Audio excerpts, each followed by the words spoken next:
Price allot.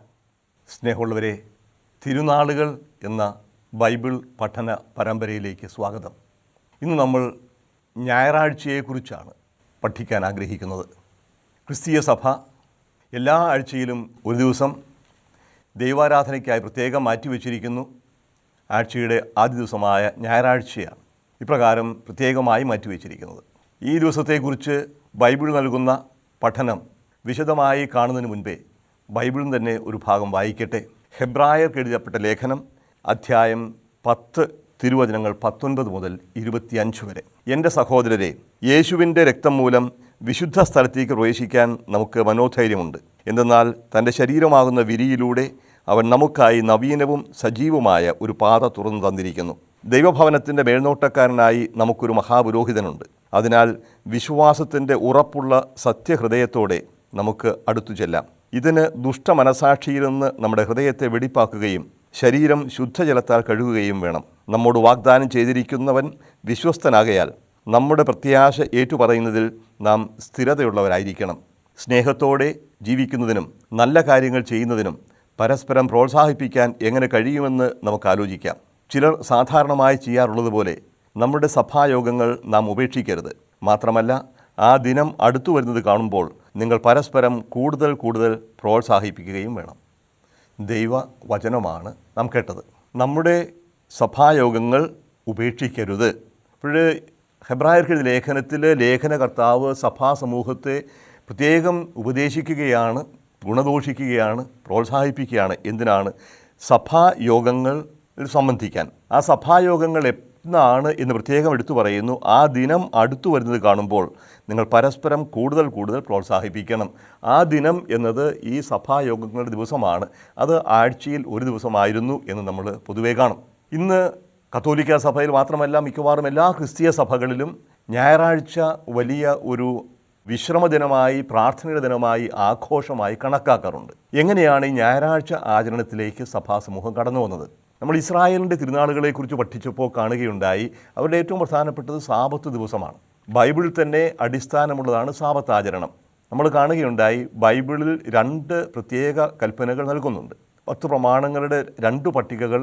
ആദ്യത്തേത് പുറപ്പാട് പുസ്തകം 20-ാമത്തെ അധ്യായത്തിലും, രണ്ടാമത്തേത് നിയമാവർത്തന പുസ്തകം 5-ാമത്തെ അധ്യായത്തിലും. അവിടെ 3-ാമത്തെ പ്രമാണമായി കൽപ്പനയായി എടുത്തു കാണിക്കുന്നത് സാബത്ത് ആചരിക്കണമെന്നാണ്. കർത്താവിന് വേണ്ടി സാബത്ത് ആചരിക്കണം, അത് കഠിനമായ വേലയൊന്നും ചെയ്യരുത്, വിശ്രമത്തിൻ്റെ ദിവസമായിരിക്കണം അത്. ഇതിന് 2 വിശദീകരണങ്ങളും കൊടുക്കുന്നതായി നമ്മൾ കണ്ടായിരുന്നു.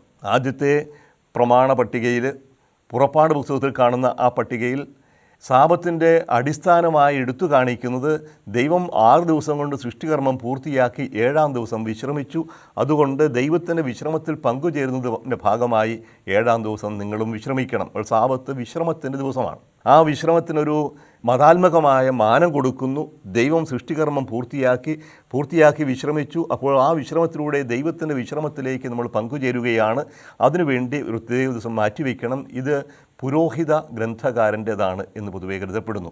പുരോഹിത ഗ്രന്ഥകാരൻ എഴുതുന്നത് പ്രവാസത്തിൻ്റെ കാലത്താണ്. ഇസ്രായേൽ ജനം പ്രവാസികളായി കഴിയുന്ന, ബാബിലോണിൽ പ്രവാസികളായി കഴിയുന്ന കാലത്താണ് ഈ സാബത്ത് ആചരണത്തിന് വലിയ പ്രാധാന്യം കൊടുക്കുകയും ഇസ്രായേലിൻ്റെ ഒരു മുഖമുദ്രയായി മറ്റുള്ളവരുടെ മുമ്പിൽ തങ്ങൾ വ്യത്യസ്തരാണ് എന്ന് എടുത്തു കാണിക്കുന്ന തങ്ങളുടെ വിശ്വാസം എടുത്തു പറയാനും അവതരിപ്പിക്കാനും സഹായിക്കുന്ന ഒരു പ്രമാണമായി സാബത്തിനെ കാണുകയും ചെയ്തിരുന്നു. പക്ഷേ അതിനു മുമ്പ് തന്നെ നിയമാവർത്തന പുസ്തകത്തിൽ നിയമാവർത്തന ഗ്രന്ഥകാരൻ സൂചിപ്പിക്കുന്ന ഈ പ്രമാണത്തിൻ്റെ പ്രാധാന്യം അത് ദൈവത്തിൻ്റെ സൃഷ്ടികർമ്മവുമായി ബന്ധപ്പെടുത്തിയില്ല, ഇസ്രായേൽക്കാർക്ക് ഈജിപ്തിൽ നിന്ന് കിട്ടിയ വിമോചനവുമായി ബന്ധപ്പെടുത്തിയാണ്.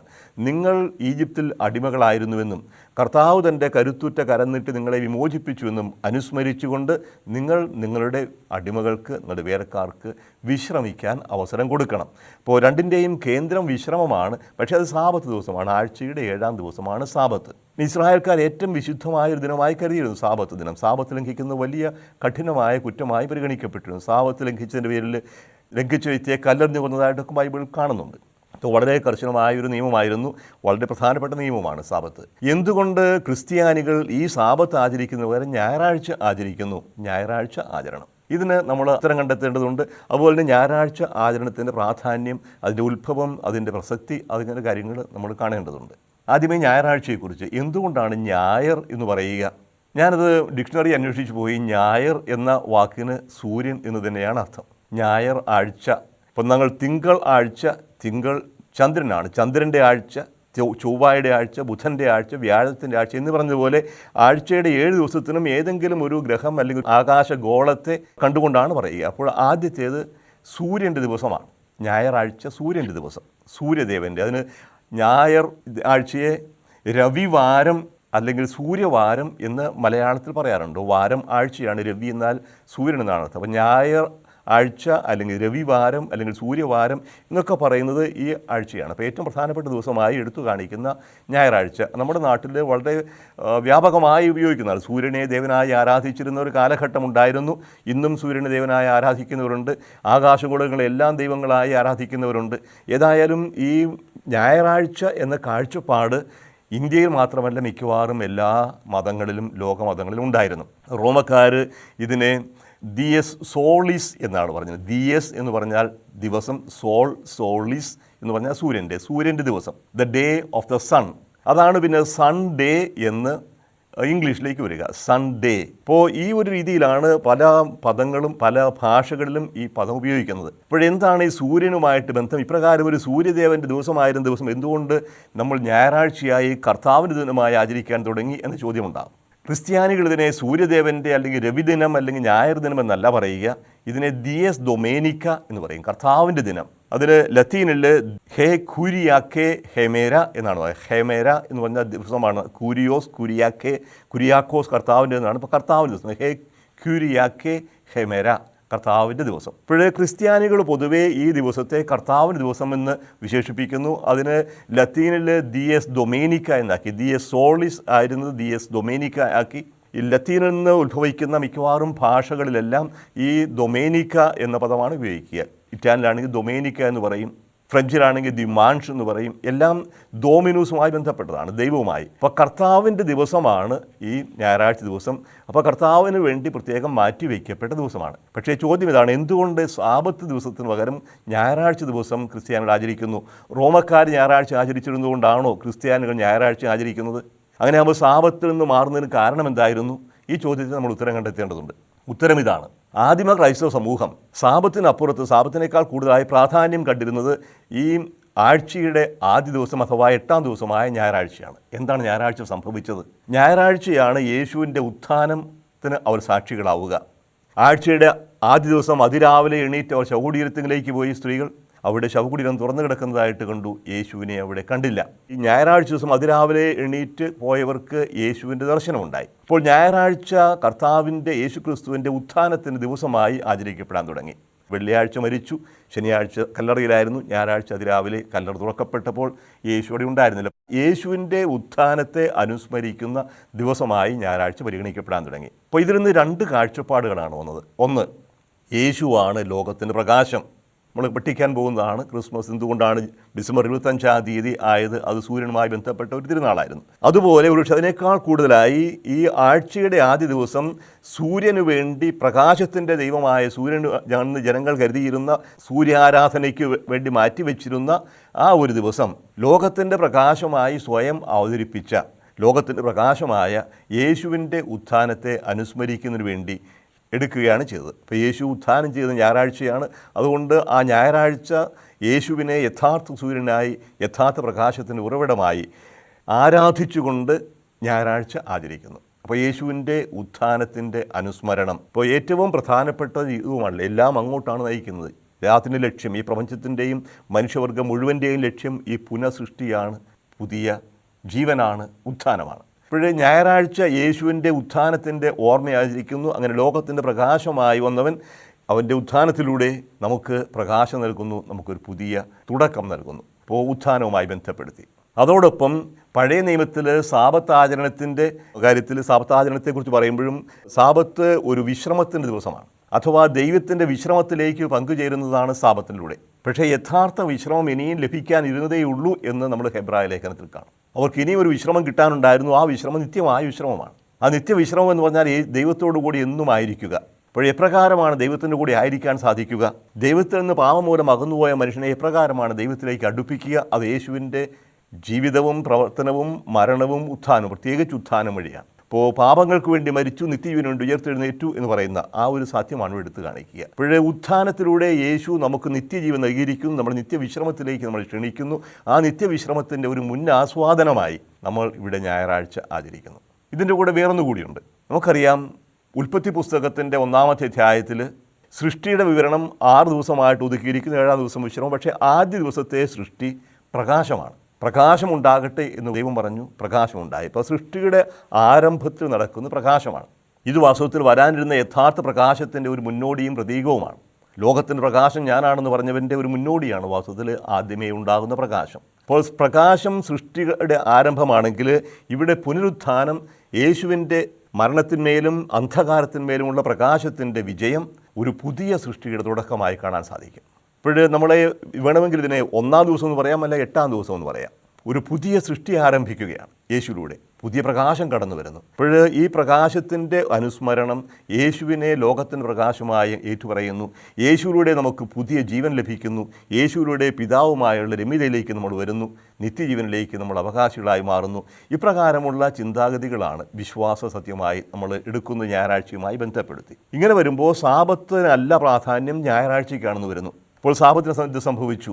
സാബത്തിലൂടെ ലക്ഷ്യം വെച്ചിരുന്നത് യേശുവിൻ്റെ ഉത്ഥാനത്തിലൂടെ നേടിക്കഴിഞ്ഞു. പക്ഷേ അതോടൊപ്പം സാബത്ത് ലക്ഷ്യം വെച്ചിരുന്ന വിശ്രമം ഇന്നും ആവശ്യമാണ്. അതുകൊണ്ട് വിശ്രമത്തിൻ്റെ ദിവസം ശനിയാഴ്ചയല്ല ഞായറാഴ്ചയാണ് എന്ന് ക്രിസ്തീയ വിശ്വാസികൾ വിശ്വസിക്കാൻ തുടങ്ങി.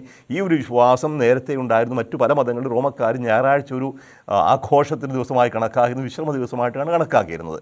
അപ്പോൾ ഈ ഒരു വരാൻ പോകുന്ന വലിയ വിശ്രമത്തിൻ്റെ ഒരു തുടക്കം മുന്നോടിയായി പല മതങ്ങളിലും, നമ്മൾ ഭാരതത്തിൽ ഞായറാഴ്ചയാണല്ലോ പൊതുവേ ആചരിക്കുക.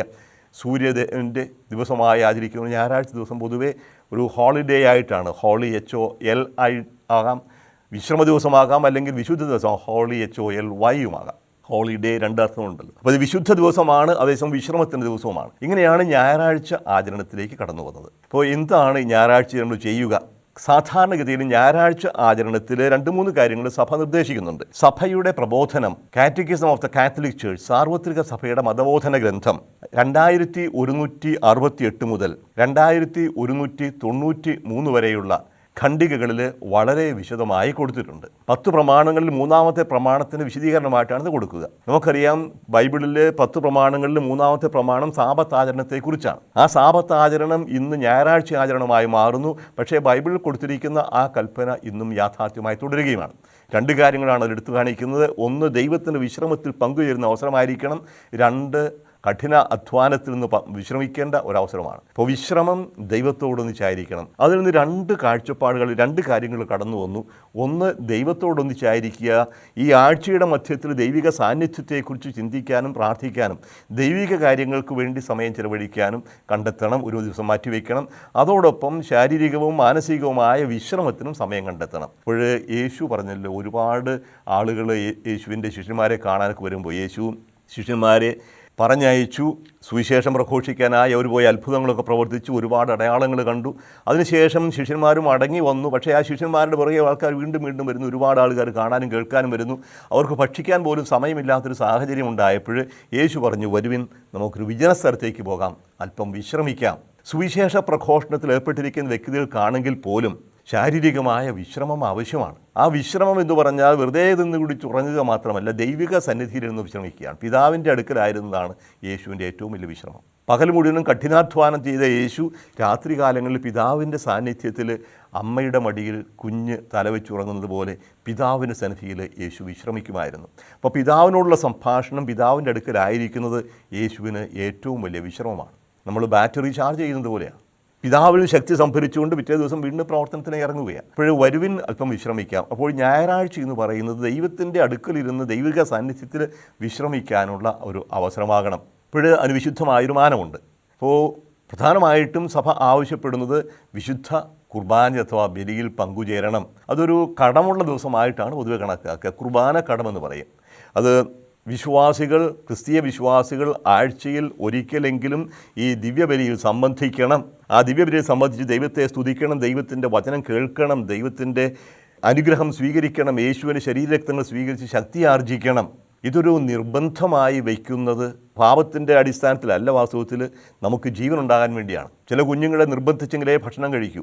രോഗിയായ കുഞ്ഞുങ്ങൾ ചിലപ്പോൾ എത്ര നിർബന്ധിച്ചാലും മരുന്ന് കുടിക്കാൻ സമ്മതിച്ചെന്ന് വരില്ല. പക്ഷേ അപ്പോൾ ചില കർശനമായ നടപടികൾ മാതാപിതാക്കന്മാർ എടുക്കേണ്ടി വരും. എന്ന് പറഞ്ഞതുപോലെ ആത്മാവിന് ആവശ്യമായ ആഹാരം നിർബന്ധമായും സ്വീകരിക്കണമെന്ന് പറയുന്നത് അത് നിർബന്ധിച്ച് പേടിപ്പിക്കാൻ വേണ്ടിയല്ല, അവർ ഈ ഭക്ഷണം കിട്ടാതെ ശോഷിച്ചു പോകാതിരിക്കാൻ വേണ്ടിയാണ്, നഷ്ടപ്പെട്ടു പോകാതിരിക്കാൻ വേണ്ടിയാണ്. അപ്പോഴിങ്ങനെ ഞായറാഴ്ച കടം എന്ന് പറഞ്ഞാൽ വിശുദ്ധ കുർബാനയിൽ പങ്കുചേരണം. അപ്പോൾ എന്തിനാ വിശുദ്ധ കുർബാനയിൽ പങ്കുചേരുന്നത്? അത് ഒറ്റയ്ക്ക് ചെയ്താൽ പോരെന്ന് ചോദിക്കാറുണ്ട്. നമുക്കറിയാം, വിശുദ്ധ കുർബാന എന്ന് പറയുന്നത് യേശുവിൻ്റെ മരണത്തിൻ്റെയും ഉത്ഥാനത്തിൻ്റെയും ഒരു പുനരാവിഷ്കരണമാണ്, ആഘോഷമാണ്. അന്ന് പെസഹ തിരുനാൾ യേശു നൽകിയ കൽപ്പന പോലെയാണ്. സീറോ മലബാർ കുർബാനയിലാണ് അങ്ങനെയാണ് തുടങ്ങുക. ലത്തീൻ കുർബാനയിലാണ്, ഏത് റീത്തിലുള്ള കുർബാനയിലാണെങ്കിലും ഈ വിശുദ്ധ കുർബാന യേശുവിൻ്റെ തന്നെ ജീവിതത്തിൻ്റെ ഒരു അനുസ്മരണവും ആഘോഷവുമാണ്. വചനം സ്വീകരിക്കുന്നു, അതിലൂടെ നമ്മൾ ശുദ്ധീകരിക്കപ്പെടുന്നു. യേശുവിനെ സ്വീകരിക്കുന്നു, നമ്മൾ ശക്തി ആർജിക്കുന്നു. ഇപ്പോഴേ വഴിയിൽ തളർന്നു പോകാതെ നമുക്ക് ജീവൻ കിട്ടണം, അതെല്ലാവർക്കും ലഭിക്കണം എല്ലാ ദിവസവും. ഇപ്പോൾ എല്ലാ ദിവസവും പോകുന്നത് അത്രയും നല്ലത്. പക്ഷേ ആഴ്ചയിൽ ഒരിക്കലെങ്കിലും നിർബന്ധമായും പോയിരിക്കണം എന്ന് കട്ടായം പറയുന്നതിന് കാരണം കുഞ്ഞുങ്ങൾക്ക് ആഹാരം നിർബന്ധിച്ച് കൊടുക്കുന്നത് പോലെ ആണ് അമ്മ, സഭാ മാതാവ് ഭക്ഷണം കൊടുക്കുക. ഇതിൻ്റെ കൂടെ ഈ കുർബാനയിൽ പങ്കുചേരുന്നതിനോടൊപ്പം മറ്റു ചില കാര്യങ്ങളുണ്ട്. നമ്മൾ കഠിനമായ അധ്വാനത്തിൽ ഒഴിവായി നിൽക്കണം. ഇപ്പോൾ ഒരു കടമുള്ള ദിവസത്തെക്കുറിച്ച് പറയുമ്പോൾ ഈ ഞായറാഴ്ച ആണ് പൊതുവേ മിക്കവാറും സഭയുടെ പ്രധാനപ്പെട്ട തിരുനാളുകളെല്ലാം വരിക. അത് യേശുവിൻ്റെ ഉത്ഥാനമാകാം, തൃത്വത്തിൻ്റെ തിരുനാളാകാം. പല പ്രധാനപ്പെട്ട തിരുനാളുകളും ഞായറാഴ്ചകളിലാണ് വരുന്നത്. അതേസമയം ഞായറാഴ്ച അല്ലാത്ത ചില പ്രധാനപ്പെട്ട കടമുള്ള ദിവസങ്ങളുണ്ട്. വിശുദ്ധ കുർബാനയിൽ പങ്കെടുക്കണം, അതുപോലെ തന്നെ കഠിനമായ ജോലിയിൽ നിന്ന് മാറി നിൽക്കണം എന്ന് പറയുന്ന കടപ്പെട്ട ദിവസങ്ങളായിട്ട് സഭ പഠിപ്പിക്കുന്നത് ഈ കാര്യങ്ങളാണ്. ഒന്ന് ജനുവരി 6-ാം തീയതി. അത് ഏത് ദിവസം വന്നാലും ജനുവരി 6-ാം തീയതി യേശുവിൻ്റെ എപ്പിഫനിയാണ്, അഥവാ യേശുവിൻ്റെ പ്രത്യക്ഷീകരണം ജനുവരി 6-ാം തീയതി. ജൂൺ 29-ാം തീയതി സഭയുടെ നെടുന്തൂണുകളായി കണക്കാക്കപ്പെടുന്ന പത്രോസ് പൗലോസ് ശ്ലീഹന്മാരുടെ രക്തസാക്ഷിത്വത്തിൻ്റെ ദിനമാണ്. ആ ദിവസവും കടമുള്ള ദിവസമായി പരിഗണിക്കപ്പെടുന്നു. ജൂലൈ 3-ാം തീയതി പ്രത്യേകിച്ചും സീറോ മലബാർ സഭയിൽ ഭാരതത്തിൻ്റെ അപ്പസ്തോലനായ തോമാ ക്രിസ്ത്യാനികളുടെ പിതാവെന്ന് പരിഗണിക്കപ്പെടുന്ന തോമാ ശ്ലീഹായുടെ മരണത്തിരുനാളാണ്. മരണത്തിന് ഓർമ്മയാണ് ജൂലൈ 3-ാം തീയതി ദുഃഖറാന അഥവാ ഓർമ്മ തിരുനാൾ. പിന്നീട് ഓഗസ്റ്റ് 15-ാം തീയതി പരിശുദ്ധ അമ്മയുടെ സ്വർഗാരോപണ തിരുനാളാണ്, ഭാരതത്തിൻ്റെ സ്വാതന്ത്ര്യ ദിനവും. അപ്പോൾ ഈ ദിവസങ്ങൾ എല്ലാം കടമുള്ള ദിവസങ്ങളായി പരിഗണിക്കപ്പെടുന്നു. ഇനി അവസാനം ക്രിസ്മസ്. ഏത് ദിവസം വന്നാലും യേശുവിൻ്റെ ജനനത്തിരുനാളായ ക്രിസ്മസ് ഡിസംബർ 25-ാം തീയതി, അതും കടപ്പെട്ട ദിവസങ്ങളാണ്. ഇത്രയുമാണ് കടമുള്ള ദിവസങ്ങളായി സഭ പഠിപ്പിക്കുന്നത്. ഇതിൽ പലതും ആ ദിവസം സാധിക്കുന്നില്ലെങ്കിൽ അടുത്ത ഞായറാഴ്ചത്തേക്ക് മാറ്റുന്ന ഒരു പ്രൊവിഷനും കൊടുത്തിട്ടുണ്ട്. അപ്പോൾ ഈ കടമുള്ള ദിവസം ചെയ്യേണ്ടത് വിശുദ്ധ കുർബാനയിൽ പങ്കുചേരണം. അപ്പോൾ എന്തുകൊണ്ടാണ് വിശുദ്ധ കുർബാന പങ്കുചേരുന്നത് ചോദിച്ചതിൻ്റെ ഒന്ന് യേശുവിൻ്റെ ഈ ജീവിതത്തിലുള്ള പങ്കുചേരലാണ്. അതോടൊപ്പം നമ്മൾ ഒറ്റപ്പെട്ട വ്യക്തികളായിട്ടല്ല ജീവിക്കേണ്ടത്, നമ്മൾ സമൂഹമാണ്, സഭാ സമൂഹമായി വിശ്വസിച്ചവർ ഒരു കൂട്ടായ്മയായി ചേരുന്നു. ഇപ്പോൾ യേശുവിലുള്ള വിശ്വാസം ഏറ്റുപറയുന്ന വ്യക്തികളെല്ലാം കൂടി ഒരു സമൂഹമായി മാറുന്നു. നമുക്കറിയാം, സൃഷ്ടികർമ്മം തന്നെ നടക്കുന്ന ഒരു സമൂഹമായിട്ടാണല്ലോ. ദൈവം തൻ്റെ ഛായയിലും സാദൃശ്യത്തിലും മനുഷ്യനെ സൃഷ്ടിച്ചു, സ്ത്രീയും പുരുഷനുമായി സൃഷ്ടിച്ചു. അവർക്ക് ഒരു അനുഗ്രഹം നൽകി, നിങ്ങൾ സന്താനപുഷ്ടിയുള്ളവരായി പെരുകുവിൻ, കുഞ്ഞുങ്ങൾക്ക് ജന്മം നൽകുവിൻ. അപ്പോൾ മാതാവ്, പിതാവ്, കുഞ്ഞുങ്ങൾ, ഇങ്ങനൊരു സമൂഹം ആയിട്ടാണ് ദൈവം മനുഷ്യനെ കാണുന്നത്. അപ്പോൾ ഒരു കുടുംബം, അത് ഒരു കുടുംബം മാത്രമല്ല, ഈ മനുഷ്യ സമൂഹം മുഴുവനും ഒരു കുടുംബമാകണം, ഒരു വലിയ കൂട്ടായ്മയായിരിക്കണം. സഹോദരങ്ങളുടെ, മാതാപിതാക്കളും മക്കളും അടങ്ങുന്ന സഹോദരങ്ങളുടെ ഒരു കൂട്ടായ്മയായിരിക്കണം മനുഷ്യ സമൂഹം എന്ന് ദൈവം സൃഷ്ടിയിലെ കണ്ടിട്ടുണ്ട്. കാരണം ആ ദൈവത്തിൻ്റെ പ്രതിച്ഛായയാണ് ഓരോ മനുഷ്യമുഖത്തും പ്രതിഫലിക്കുന്നത്. ദൈവം ത്രിത്വത്തിൻ്റെ കൂട്ടായ്മയാണെന്ന് നമുക്കറിയാം. ഇപ്പോഴേ ഒരുമിച്ച് വരുന്നത് പ്രാർത്ഥിക്കാനാണ്. ദൈവത്തിൻ്റെ നാമത്തിൽ, യേശുവിൻ്റെ നാമത്തിൽ ഒരുമിച്ച് കൂടി പ്രാർത്ഥിക്കുമ്പോൾ ഈ ഒരു കൂട്ടായ്മ ഊട്ടിയുറപ്പിക്കുകയാണ്. യേശുവിൻ്റെ ശരീരം പോലെയാണ് തിരുസഭ എന്ന് വിശുദ്ധ പൗലോസ് ഒട്ടിപ്പിക്കുന്നു. ശിരസാകുന്ന യേശു, ആ ശിരസിൻ്റെ അവയവങ്ങൾ, ശരീരത്തിൻ്റെ അവയവങ്ങളാണ് സഭാ സമൂഹങ്ങൾ ഓരോരുത്തരും. ഇങ്ങനെ സഭാ സമൂഹം ഒന്നടങ്കം വരുന്നു, നമ്മുടെ കൂട്ടായ്മ ഊട്ടിയുറപ്പിക്കാനുള്ള അവസരം കൂടിയാണ്. ഒരുമിച്ച് പ്രാർത്ഥിക്കുന്നു, ഒരുമിച്ച് വരുന്നു, ഒരുമിച്ച് ഭക്ഷിക്കുന്നു. ഇതായിരുന്നു ആദിമ ക്രൈസ്തവ സമൂഹത്തിൻ്റെയും അവസ്ഥാവിശേഷം. അപ്പസ്തോല പ്രവർത്തനം 2-ാമത്തെ അധ്യായത്തിൽ ഇതിനെക്കുറിച്ച് ലൂക്ക പറയുന്നുണ്ട്. അപ്പോസ്തല പ്രവർത്തനം 2-ാമത്തെ അധ്യായം 46-ാമത്തെ വാക്യം ഇങ്ങനെയാണ് കാണുന്നത്. അവർ ഏക മനസ്സോടെ താല്പര്യപൂർവ്വം അനുദിനം ദേവാലയത്തിൽ ഒരുമിച്ച് കൂടുകയും ഭവനം തോറും അപ്പം മുറിക്കുകയും ഹൃദയലാളിത്യത്തോടെ ആഹ്ലാദത്തോടും കൂടെ ഭക്ഷണത്തിൽ പങ്കുചേരുകയും ചെയ്തിരുന്നു. ഇപ്പോൾ ദേവാലയത്തിൽ പ്രാർത്ഥിക്കാനായിട്ട് ഒരുമിച്ച് കൂടുന്നു, അതിനു പുറമേ അവർ ഭവനം തോറും അപ്പം മുറിക്കാൻ ഒരുമിച്ച് കൂടിയിരുന്നു എന്നാണ് ആഴ്ചയുടെ 1-ാം ദിവസം. അത് സഭയുടെ ഒരു പതിവായിരുന്നുവെന്ന് അപ്പസ്തോല പ്രവർത്തനം 20-ാം അധ്യായം 7-ാം വാക്യത്തിൽ കാണും. ആഴ്ചയുടെ ആദ്യ ദിവസം അപ്പം മുറിക്കാൻ ഞങ്ങൾ ഒരുമിച്ച് കൂടി. ഞങ്ങൾ എന്ന് പറയുന്നത് പൗലോസിൻ്റെ കൂടെ ലൂക്കായും കൂട്ടരുമാണ്. പൗലോസിൻ്റെ മടക്കയാത്രയിലാണ് അപ്പം മുറിക്കാൻ ഒരുമിച്ച് കൂടുന്നത്. അപ്പോൾ അപ്പം മുറിക്കാനായിട്ട് വീടുകളിൽ ഒരുമിച്ച് കൂടുക എന്നുള്ളത് പതിവായിരുന്നു. അങ്ങനെ ഒരുമിച്ച് കൂടി ഭക്ഷിക്കുന്നു. അതിൻ്റെ അകത്ത് ഉണ്ടാകാവുന്ന അപാകതകളെക്കുറിച്ചൊക്കെ പിന്നീട് പൗലോസ് കൊരിന്ത്യർക്ക് എഴുതിയ 1-ാം ലേഖനം 11-ാമത്തെ അധ്യായത്തിൽ ദീർഘമായി ചർച്ച ചെയ്യുന്നുണ്ട്, വിമർശിക്കുന്നുണ്ട്, തിരുത്തുന്നുണ്ട്. ഏതായാലും ഞായറാഴ്ച ദിവസം ഒരുമിച്ച് കൂടി കർത്താവിൻ്റെ ഓർമ്മയാചരിക്കുന്നു. ആ ഓർമ്മയാചരണം ആദ്യം പള്ളിയിലായിരുന്നു. നമുക്ക് അന്ന് ജെറൂസലം ദേവാലയത്തിൽ പ്രകാരം ബലിയർപ്പണം ക്രിസ്ത്യാനികൾക്ക് സാധിക്കുമായിരുന്നില്ല. അവിടെ വേറെ ബലിയർപ്പണം നടന്നിരുന്നു. AD 70 ദേവാലയം നശിപ്പിക്കപ്പെടുന്നതുവരെ യഹൂദരുടേതായ ബലിയർപ്പണം ഉണ്ടായിരുന്നു. ആ ആലയത്തിലായിരുന്നില്ല ക്രിസ്ത്യാനികൾ വിശുദ്ധ കുർബാനയ്ക്കായി പോയിരുന്നത്. അവരവരുടെ വീടുകളിലാണ്. ആരംഭകാലത്തൊക്കെ വീടുകളിലാണ്. അതിനെ ഗാർഹിക സഭ എന്ന് പറയും. കുടുംബത്തിൽ സമ്മേളിക്കുന്ന, പൗലോസിൻ ലേഖനങ്ങളിലൊക്കെ കാണും ഇന്ന ആളിൻ്റെ കുടുംബത്തിൽ സമ്മേളിക്കുന്ന സഭയ്ക്ക് അഭിവാദനം. അപ്പോഴിങ്ങനെ വീടുകളിൽ ഒരുമിച്ച് കൂടി അപ്പം മുറിക്കുന്നു. അത് വീട്ടിലുള്ള ഒരു വീട്ടിലെ ആൾക്കാർ മാത്രമല്ല, ആ ചുറ്റുപാടുമുള്ള ക്രിസ്തീയ വിശ്വാസം സ്വീകരിച്ച എല്ലാവരും ഈ ഒരു വീട്ടിൽ ഒരുമിച്ച് കൂടുകയും യേശുവിൻ്റെ ഓർമ്മയാചരിച്ചുകൊണ്ട് അപ്പം മുറിച്ച് പങ്കുവെച്ച് ഭക്ഷിക്കുകയും ചെയ്തിരുന്നു. അപ്പോൾ ഇത് വിശുദ്ധ കുർബാനയുടെ തുടക്കം എങ്ങനെയാണ്? ഇത് ഞായറാഴ്ച ദിവസങ്ങളിലാണ് തുടങ്ങിയത്. ഇനി രണ്ടാമത്തെ കാര്യം, ഈ ഞായറാഴ്ച ദിവസങ്ങളിൽ അപ്പം മുറിക്കൽ പങ്കുചേരുക മാത്രമല്ല, ദൈവിക കാര്യങ്ങൾക്ക് വേണ്ടി മാറ്റിവെക്കണം എന്ന് പ്രത്യേകമായിട്ട് പഠിപ്പിക്കുന്നുണ്ട്. എന്താണ് ഈ ദൈവിക കാര്യം? ദൈവിക കാര്യം പലതാകാം. പ്രാർത്ഥനയാകാം, ദൈവവചനം ശ്രവിക്കുന്നതാവാം, ഇപ്പം ബൈബിൾ പഠനം, ബൈബിൾ വായന, പ്രാർത്ഥന, കൂട്ടായ ബൈബിൾ ക്ലാസ്സുകളാവാം, പൊതുവായ കാര്യങ്ങൾ, ഇപ്പോൾ ഒരു ധ്യാനത്തിൻ്റെ കാര്യങ്ങളായിരിക്കാം. ഇപ്പോൾ ദൈവിക കാര്യങ്ങൾക്ക് വേണ്ടി ദൈവോന്മുഖമായി മനുഷ്യനെ നയിക്കാൻ സഹായിക്കുന്ന ഏതു കാര്യവും ഞായറാഴ്ച ചെയ്യാവുന്നതാണ്. അതിൻ്റെ പുറമെ വിശ്രമം ആവശ്യമാണ്. പക്ഷേ ആ വിശ്രമം എന്ന് പറഞ്ഞാൽ നിഷ്ക്രിയത്വമല്ല. ആ നിഷ്ക്രിയത്വമല്ല. ഇപ്പോൾ ഇത്തരത്തിലുള്ള വിശ്രമമാണ്. തീർച്ചയായിട്ടും ഒരു ഏതെങ്കിലും കഠിനമായ ജോലി ചെയ്ത് ഉപജീവനത്തിന് വേണ്ടിയുള്ള ഒരു ജോലിയേക്കാൾ കൂടുതൽ ഇവിടെ ആവശ്യപ്പെടുന്നത് ശാരീരികവും മാനസികവുമായ വിശ്രമം വേണം. അതേസമയം ഈ വിശ്രമത്തിൻ്റെ സമയം നല്ല കാര്യങ്ങൾക്ക് വേണ്ടി പ്രത്യേകം ചിലവഴിക്കാം. പാവപ്പെട്ടവരെ സഹായിക്കാനായിരിക്കാം, ഒരുപക്ഷെ വീടില്ലാത്തവർക്ക് വീട് വെച്ച് കൊടുക്കാൻ വേണ്ടിയായിരിക്കാം, അല്ലെങ്കിൽ ഒരു രോഗിയെ പോയി ആശുപത്രിയിൽ പോയി കാണുന്നതാവാം, അല്ലെങ്കിൽ രോഗിയെ ആശുപത്രിയിലേക്ക് കൊണ്ടുപോകുന്നതാവാം, രോഗികൾക്ക് ചികിത്സ നൽകുക, വിശക്കുന്നവർക്ക് ആഹാരം കൊടുക്കുക, വീടില്ലാത്തവർക്ക് വീട് കൊടുക്കുക, എന്തുമാവട്ടെ ഇപ്രകാരമുള്ള സാമൂഹ്യ സേവന പ്രവർത്തനങ്ങൾ, മറ്റുള്ളവരെ സഹായിക്കുന്നതിന് വേണ്ടി ചെയ്യുന്ന പ്രവർത്തനങ്ങൾ ഞായറാഴ്ച ആചരണത്തിൻ്റെ ഭാഗമായി കാണണം. ഇന്ന് അത് ധാരാളം ചെയ്യാറുണ്ട്. അപ്പോൾ നിഷ്ക്രിയത്വമല്ല, അലസതയുമല്ല, ഇപ്പോൾ ഒരു ക്രിയാത്മകമായ ദൈവസ്നേഹത്തിൻ്റെ, പരസ്നേഹത്തിൻ്റെ പ്രകടനമാകണം ഞായറാഴ്ച മുഖ്യമായിട്ടും ചെയ്യേണ്ടത്. ഇപ്പോൾ ആരാധനയ്ക്ക് വേണ്ടി മാറ്റിവെക്കുന്നു. ആരാധന എന്ന് പറഞ്ഞാൽ ബലിയർപ്പണം മാത്രമല്ല, ദൈവത്തിൻ്റെ വചനം പഠിക്കുന്നതും സഹോദരങ്ങൾക്ക് സേവനം അനുഷ്ഠിക്കുന്നതും ആരാധന തന്നെയാണ്. മനുഷ്യന് ചെയ്യുന്ന സേവനം ദൈവത്തിന് തന്നെ ചെയ്യുന്നതാണ്. എനിക്ക് വിശന്നു, നിങ്ങൾ എനിക്ക് ആഹാരം തന്നു എന്ന് പറഞ്ഞ യേശു ഇത് തന്നെയാണ് നമ്മളെ പഠിപ്പിക്കുക. അപ്പോഴങ്ങനെ ഒരു സഹോദര സ്നേഹത്താൽ പ്രേരിതമായി ചെയ്യുന്ന സേവനങ്ങളും ഞായറാഴ്ചയുടെ അല്ലെങ്കിൽ ഈ കർത്താവിൻ്റെ ദിനത്തിൻ്റെ ആചരണത്തിന് സഹായകമാണ്. ഈ സാഹചര്യത്തിൽ ഒരുപക്ഷെ യേശു പറഞ്ഞ നല്ല സമറിയാക്കാരൻ്റെ കഥ വളരെ പ്രസക്തമായിട്ട് എനിക്ക് തോന്നുന്നു. ജെറൂസലമിൽ നിന്ന് ജെറീക്കോയിലേക്ക് പോകുമായിരുന്ന മനുഷ്യൻ കള്ളന്മാരുടെ കയ്യിൽപ്പെട്ടു. അവൻ്റെ എല്ലാം പിടിച്ചു പറിച്ചു, അവനെ പ്രഹരിച്ചു, പരിക്കേൽപ്പിച്ചു, അർത്ഥപ്രാണനായി ഇട്ടുപോയി. വഴിയിൽ മുറിവേറ്റ് രക്തം വാർന്ന് മരിക്കാൻ പോകുന്ന മനുഷ്യനെ കണ്ടിട്ടും കാണാതെ കടന്നുപോയ പുരോഹിതനെയും ലേവായനെയുമല്ല യേശു മാതൃകയായിട്ട് എടുക്കുക. അവനെ കണ്ടു, അവന് മനസ്സലിഞ്ഞ് അവൻ്റെ മുറിവുകൾ വെച്ച് കെട്ടി അവനെ കഴുതപ്പുറത്ത് കയറ്റി സത്രത്തിൽ കൊണ്ടുപോയി പരിചരിച്ച സമറിയാക്കാരനാണ്. അപ്പോൾ ഇതും ഒരു ഞായറാഴ്ച ആചരണത്തിൻ്റെ ഭാഗമാണെന്ന് ഓർക്കുക. ഒരുപക്ഷേ ഒരു രോഗിയെ ഹോസ്പിറ്റലിൽ കൊണ്ടുപോകേണ്ട ആവശ്യമുണ്ടായി, ചികിത്സിക്കേണ്ട ആവശ്യമുണ്ടായി എന്ന് ഞായറാഴ്ച കുർബാനയിൽ പങ്കെടുക്കാൻ സാധിച്ചില്ലെങ്കിൽ അതൊരിക്കലും ഒരു തെറ്റായി ദൈവം പരിഗണിക്കുകയില്ല. അതേസമയം ഇതൊരു വിശുദ്ധ കുർബാനയിൽ പങ്കുചേരാതിരിക്കുന്നതിന് ഒരു എക്സ്ക്യൂസായി കണക്കാക്കാതിരിക്കുക. വിശുദ്ധ കുർബാനയുടെ അർത്ഥം മനസ്സിലാകുമ്പോൾ തീർച്ചയായിട്ടും നമ്മൾ അതിനോടുള്ള ആഗ്രഹം, താല്പര്യം ജനിക്കും. വിശുദ്ധ കുർബാന സ്വീകരിക്കാൻ സാധിക്കുന്നില്ല എന്നുള്ളതാണ്. എനിക്കറിയാം, ഗൾഫിൽ പ്രത്യേകിച്ചും സൗദി അറേബ്യ പോലുള്ള രാജ്യങ്ങളിൽ താമസിക്കുന്ന ഒരുപാട് സഹോദരങ്ങളുടെ വലിയ ഒരു ദുഃഖം. വിശുദ്ധ കുർബാന സ്വീകരിക്കാൻ സാധിക്കുന്നില്ല, യേശുവിനെ കൂദാശയിൽ സ്വീകരിക്കാൻ സാധിക്കുന്നില്ല, പലപ്പോഴും ബൈബിൾ പോലും വായിക്കാൻ സാധിക്കാത്ത സാഹചര്യങ്ങൾ ഉണ്ടാകുന്നു. ഇപ്പോൾ ദൈവ ആരാധന എന്ന് പറയുമ്പോഴും ഇപ്രകാരമുള്ള ആരാധനയിൽ പങ്കുചേരാൻ സാധിക്കാത്തതിൻ്റെ ദുഃഖം പേറുന്ന ഒരുപാട് വ്യക്തികളുണ്ട്. അതുകൊണ്ട് ഇങ്ങനെയുള്ള സാഹചര്യങ്ങൾ, സൗകര്യങ്ങൾ കിട്ടുന്നത് തീർച്ചയായിട്ടും നമ്മൾ ഉപയോഗിച്ചേ മതിയാവും. പക്ഷേ ഇന്ന് ഈ വിശുദ്ധ കുർബാനയ്ക്ക് അപ്പുറത്ത് വിശ്രമത്തിൻ്റെ കാര്യമൊക്കെ പറയുമ്പോൾ സാധാരണഗതിയിൽ കണ്ടുവരുന്ന ഒരു പ്രവണത കൂടുതൽ അധ്വാനിക്കുക, അധ്വാനത്തിൻ്റെ സമയം കൂട്ടുന്നു. ഇപ്പോൾ 7x24 അല്ലെങ്കിൽ 24/7 ദിവസം 24 മണിക്കൂറും ആഴ്ചയിൽ 7 ദിവസവും വർഷം മുഴുവനും ഞങ്ങൾ ജോലി ചെയ്തുകൊണ്ടേയിരിക്കും എന്നതൊരു വലിയ എന്തോ മേന്മയായി പരസ്യം ചെയ്യുന്നവരുണ്ട്. ഏത് അവസരത്തിലും വരാം, രാത്രിയുടെ ഏത് യാമത്തിലും വരാം, ഏത് ദിവസവും വരാം. പണ്ടൊക്കെ ഞായറാഴ്ച ദിവസങ്ങളിൽ ജോലി ഉണ്ടായിരുന്നില്ല, കടകൾ അടയ്ക്കുകയായിരുന്നു. പക്ഷേ ഇന്നത്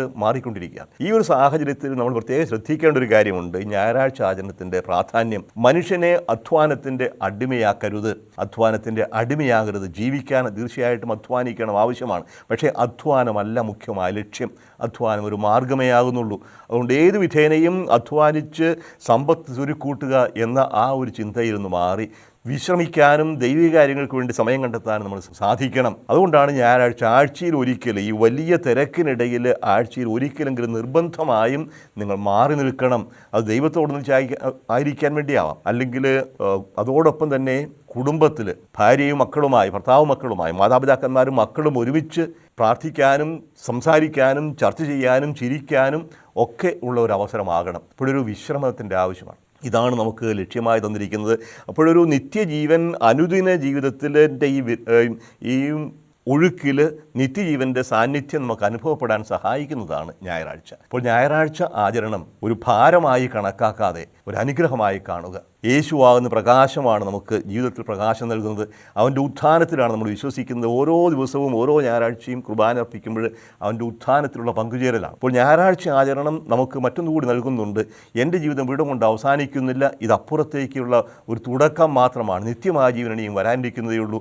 അത് യഥാർത്ഥ സൂര്യനായ, യഥാർത്ഥ പ്രകാശമായ യേശുവിനോടുകൂടെ എന്നേക്കുമായിരിക്കുമ്പോഴാണ് ആ യാത്ര പൂർണ്ണമാവുക. അതാണ് നിത്യജീവൻ. ഇപ്പോഴും ഞായറാഴ്ച ആചരണം നിത്യജീവനിലേക്കുള്ള ഒരു വാഗ്ദാനമാണ്, ഒരു ഒരുക്കമാണ്, അതിൻ്റെ ഒരു മുൻ ആസ്വാദനം കൂടിയാണ്. അതുകൊണ്ട് ഇപ്രകാരം ഒരു കൽപ്പന അല്ലെങ്കിൽ ആഘോഷം സഭ നൽകുന്നതിന് വ്യക്തമായ ലക്ഷ്യമുണ്ട്. ആ ലക്ഷ്യം മനസ്സിലാക്കിക്കൊണ്ട് നമ്മളത് ആചരിക്കണം, അല്ലാതെ ഒരു ഭാരമായി കണക്കാക്കാതെ. നമുക്കൊരു നിമിഷം പ്രാർത്ഥിക്കാം. കാരുണ്യവാനും സ്നേഹനിധിയുമായ ദൈവമേ, ലോകത്തിൻ്റെ പ്രകാശമായി അവിടുത്തെ പുത്രനെ ഈ ഭൂമിയിലേക്ക് യാത്രയാക്കിയ ആ വലിയ കൃപയ്ക്ക് ഞങ്ങൾ നന്ദി പറയുന്നു. ഞാൻ ലോകത്തിന് പ്രകാശമാകുന്നു, എന്നെ അനുഗമിക്കുക അന്ധകാരം നടക്കുന്നില്ല എന്നറിയിച്ച കർത്താവായ ഈശോയെ, ആഴ്ചയുടെ ആദ്യ ദിവസമായ ഞായറാഴ്ച അവിടുന്ന് ഉത്ഥാനം ചെയ്ത് ശിഷ്യന്മാർക്ക് പ്രത്യക്ഷപ്പെട്ടു. ആ ഞായറാഴ്ച ഞങ്ങൾ അങ്ങയുടെ ഉത്ഥാനത്തിൻ്റെ ഓർമ്മ ആചരിക്കാനായിട്ട് ഒരുമിച്ച് കൂടുന്നു. ഈ ഓർമ്മ ആചരിക്കുമ്പോൾ ഞങ്ങളും ഒരിക്കൽ മരണത്തിൽ നിന്ന് ഉയർത്തെഴുന്നേൽക്കാനുള്ളവരാണെന്നും ഒരിക്കൽ എന്നേക്കുമായി അങ്ങോട്ട് കൂടെ ആയിരിക്കാൻ വിളിക്കപ്പെട്ടവരാണെന്നുള്ള ബോധ്യം ഞങ്ങൾക്ക് നൽകണമേ. ഞായറാഴ്ച ആചരണത്തെ ഒരു ഭാരമായി കണക്കാക്കാതെ സന്തോഷപ്രദമായ ദൈവത്തോടും സഹജീവികളോടും കുടുംബാംഗങ്ങളോടും ഒന്നിച്ച് സന്തോഷമായി കഴിയാനുള്ള അവസരമായി സ്വീകരിക്കാൻ ഞങ്ങളെ സഹായിക്കണമേ, ശക്തിപ്പെടുത്തണമേ. നിത്യം പിതാവും പുത്രനും പരിശുദ്ധാത്മാവുമായ സർവേശ്വര. ആമേൻ.